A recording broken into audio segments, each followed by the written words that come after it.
Ready start. महोदय, मैं यह कहना चाहती हूँ कि जो कुछ हो रहा है मैं उससे प्रसन्न नहीं हूँ। वस्तुतः मैं अत्यधिक दुखी हूँ। बंगाल के लोगों के प्रति मेरे मन में बहुत सम्मान और प्रसन्नता का भाव है। देश की स्वतंत्रता की लड़ाई के इतिहास में उन्होंने अपूर्व और विशिष्ट भूमिका निभाई है। अनेक क्षेत्रों में हमें अपने सर्वोच्च नेता बंगाल से ही प्राप्त हुए।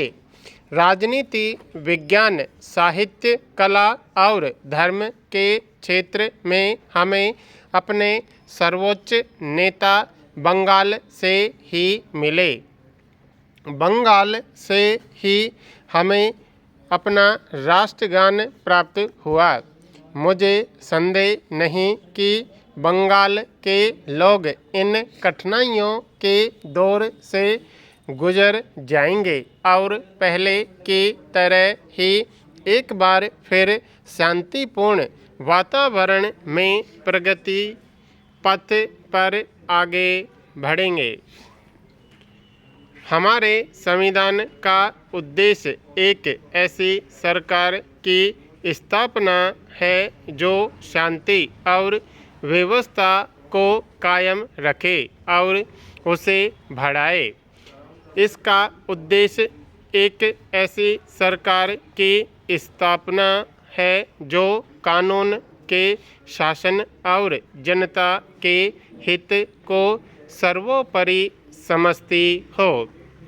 कुछ सदस्यों ने इस सदन तक में और इस वाद विवाद के दौरान भी हिंसा की बात कही है।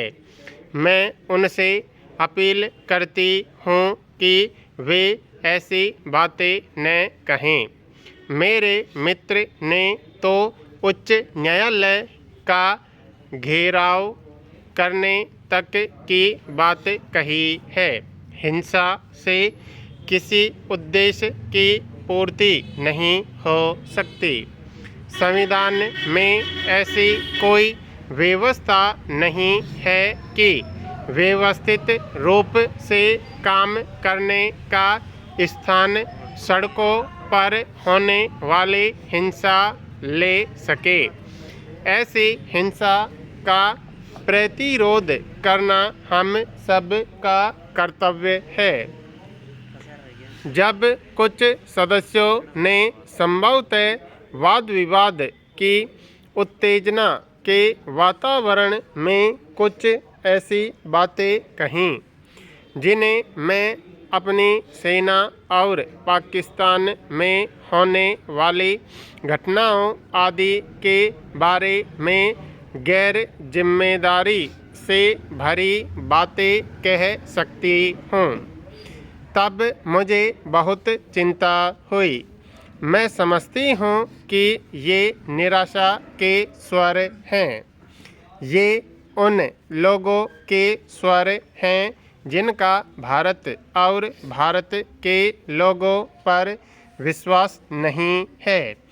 ये उन लोगों के स्वर हैं जो लोकतंत्रीय प्रणाली की वैधता में विश्वास नहीं करते।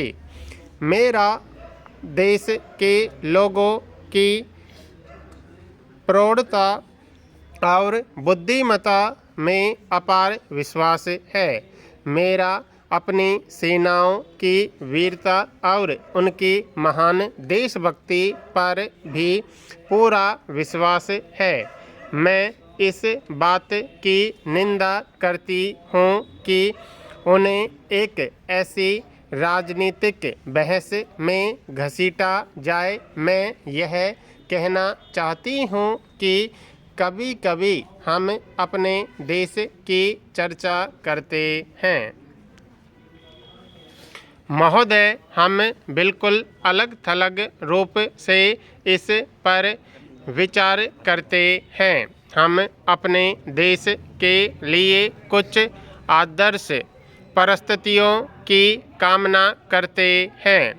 ऐसे अवसरों पर हम इतिहास और संसार के अन्य देशों के अनुभवों का ध्यान नहीं रखते।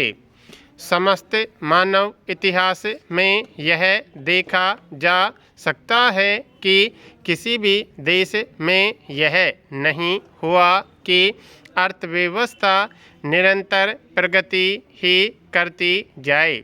यह सर्वोत्तम रूप से व्यवस्थित और सर्वाधिक विकसित देशों तक में नहीं हुआ।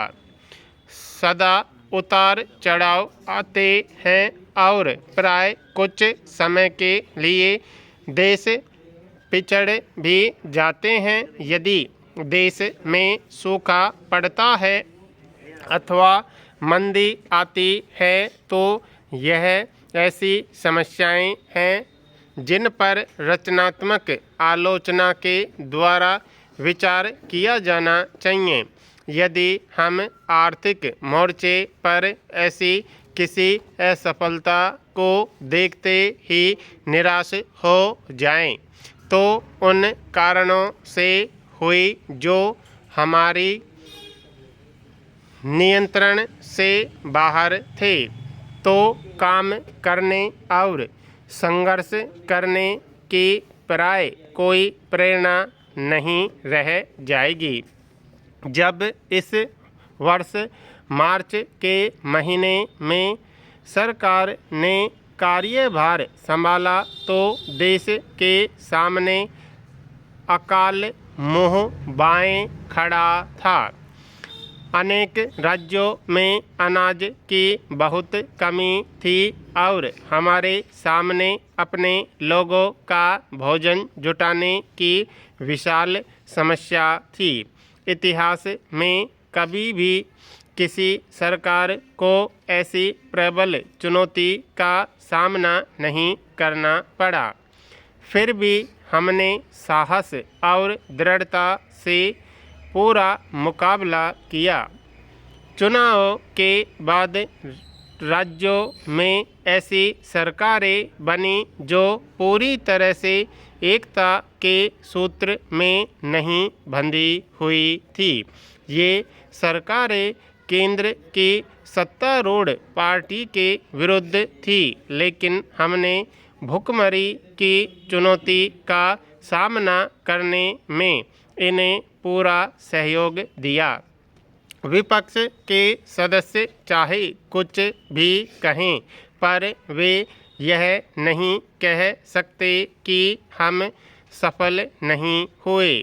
राज्यों के उनके अपने सहयोगी इस बात के साक्षी हैं कि हमने लाखों लोगों के जीवन की रक्षा करने में सफलता प्राप्त की।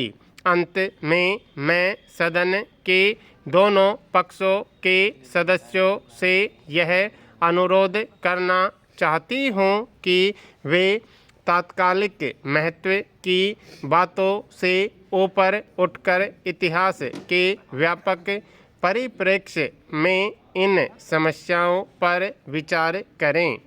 हमने स्वतंत्रता के छठे दशक में प्रवेश किया है।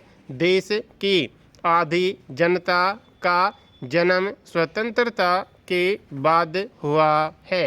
अतः इन लोगों को इस बात की जानकारी नहीं है कि गुलामी का क्या अर्थ होता है और वे नहीं जानते कि गुलामी समाप्त करने के लिए कैसा संघर्ष करना पड़ता है।